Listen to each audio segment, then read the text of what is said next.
Hello there, welcome to our channel Logging once again. Hope you're doing fine. I'm back with another tutorial video, and today I'll be showing you how to log into your Discord account from your computer. And now without further ado, let's dive right into the video. But before that, don't forget to like, subscribe, and hit that bell icon for more videos. Now, to log into your Discord account from your computer, first open up your preferred browser.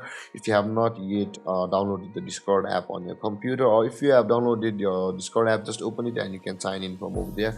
But for this video, we'll be performing the task on our Google Chrome. You can also open any preferred browser on your computer as you like, and let's go. And the search bar, click over there and type in discord.com like this and hit enter. And after that, you can see the open Discord option available on the top right corner of your screen. You can simply download your Discord from over here. Also click on download for Windows, and the download for your PC will be started.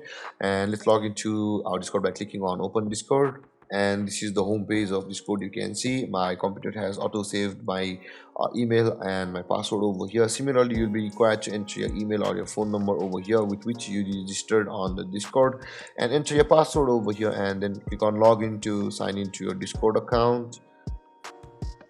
And let the page load. And there guys, we have successfully logged into our Discord account. And if you have any confusions or questions regarding the topic, don't hesitate to comment in the comment section below, and don't forget to like, subscribe, and hit that bell icon for more videos. Thank you for watching guys. Peace.